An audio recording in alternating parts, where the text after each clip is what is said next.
안녕하세요. 오늘은 키보드에 대해서 알아보겠습니다. 기본적으로 키보드는 글자를 입력하는 장치이죠. 그런데 어떤 키들을 누름으로써 컴퓨터에서 어떤 기능을 실행하는 기능도 있습니다. 현재 키보드에서 글자 입력을 한글로 되어 있는지 영문으로 되어 있는지를 꼭 확인을 하고 입력을 시작해야 합니다. 확인하는 방법은 작업 표시줄의 입력 도구 모음에 가로 표시되어 있으면 한글의 입력, 영문 A로 표시되어 있으면 영문을 입력할 준비가 되어 있다는 뜻입니다.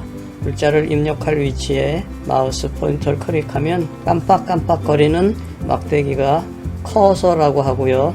그 위치에 글자가 입력이 된다는 뜻입니다. 동해물과 백두산. 자, 한번 띄었어야 할 때 스페이스바, 이거죠. 스페이스바. 자, 줄을 바꿔야 되고요. 그럴 경우에는 엔터키. 엔터키로 줄 바꾸기가 됐고요. 줄이 너무 많이 떨어져 있을 때는 백스페이스 키로 줄 바꾸기를 취소하여 간격을 맞출 수 있습니다. 글자를 잘못 썼을 때 지우고 다시 써야 하는데 마르고 닳도록의 받침이 리을 히읗인데 달이라고 그냥 리을만 썼기 때문에 지우고 다시 쓰기 위해서는 달자의 뒤에 커서를 놓고 뒤로 가기 버튼 백스페이스라고 하고요. 뒤로 가는 거꾸로 화살표 백스페이스 키를 누르시면 한 글자가 지워졌고 다시 맞는 글자를 집어넣을 수 있습니다.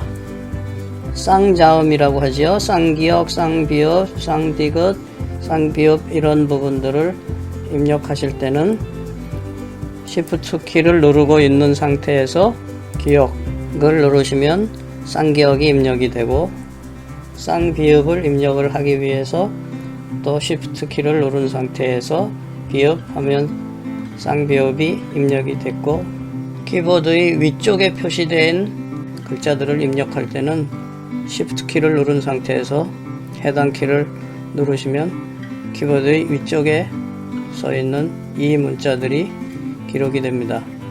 숫자를 입력하실 때는 이 윗줄에 숫자를 입력하여도 되고 숫자 키패드라는 오른쪽에 계산기 모양 같이 생긴 키를 누르셔도 입력이 됩니다. 숫자판이 입력이 되게 하려면 넘락이라는 키를 눌러서 넘락이라는 위쪽에 불이 켜져 있어야 숫자가 입력이 되고 넘락을 꺼 놓으면 또 다른 키들이 입력이 됩니다.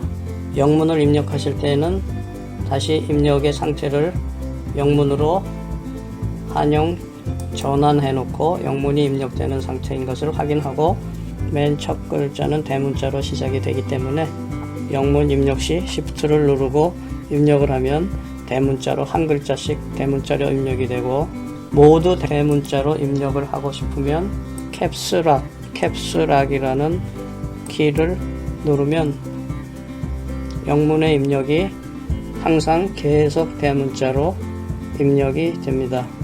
캡스락을 해제하면 다시 소문자로 입력이 됩니다. 캡스락이 켜 있는지 아닌지에 대한 것도 아까 넘락과 같이 위쪽에 캡스락에 불이 켜져 있으면 캡스락이 실행되어 있는 것이고 불이 꺼져 있으면 캡스락이 실행이 풀려 있는 것입니다. 이번에는 특수 키에 대해서 알아보겠습니다. 먼저 ESC 키, 어떤 실행을 취소시키는 키인데요. 바탕화면에서 마우스 오른쪽 버튼을 클릭하면 바로가기가 메뉴가 나타나는데 ESC 키를 누르면 바로가기 메뉴가 사라지고요.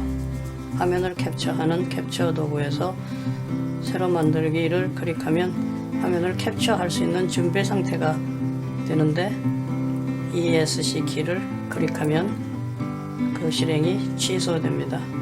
다음은 탭키. 탭키는 인터넷에서 아이디와 비밀번호를 사용할 때 유용하게 쓰일 수 있을 텐데요.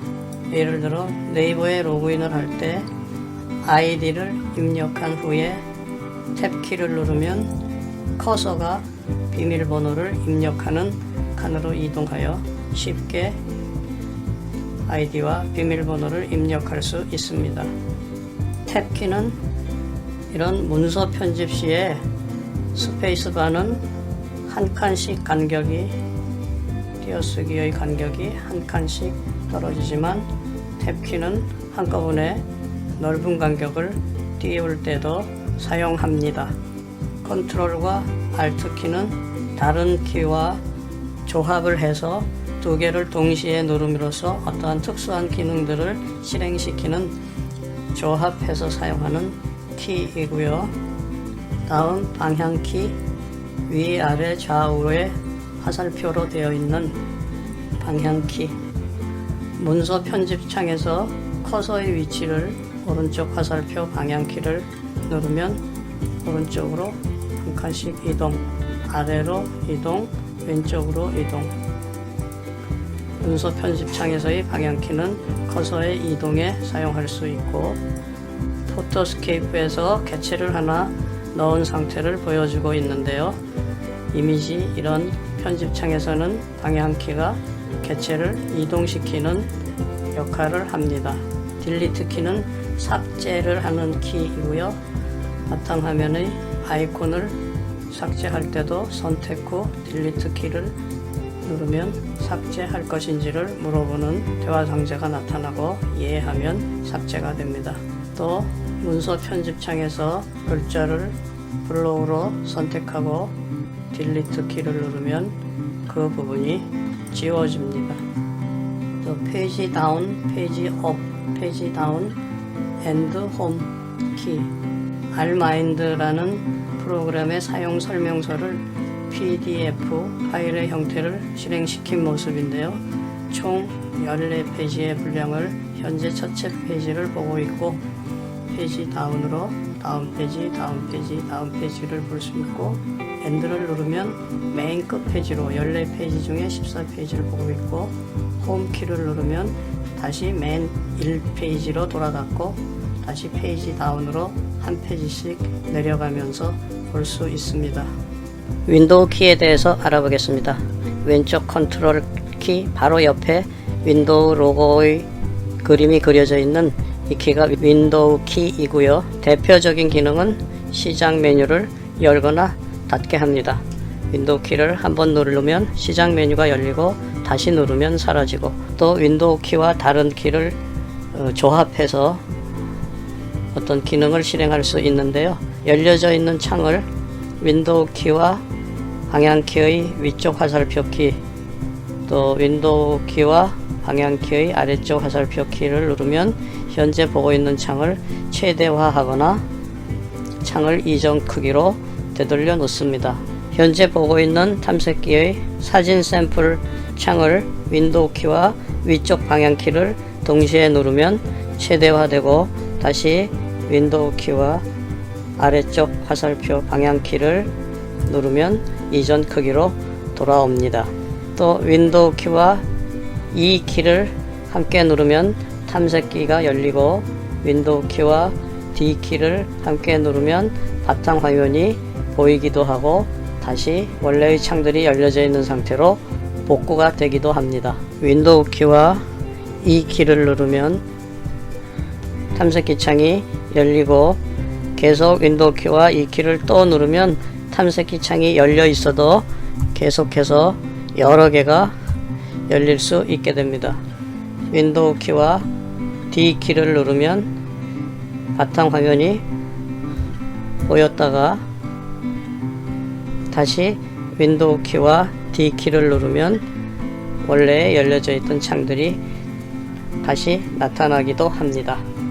그 외에 키보드에 어떤 기능들이 좀 더 많이 있는데요. 다음 기회에 다시 알아보기로 하겠습니다. 수고하셨습니다.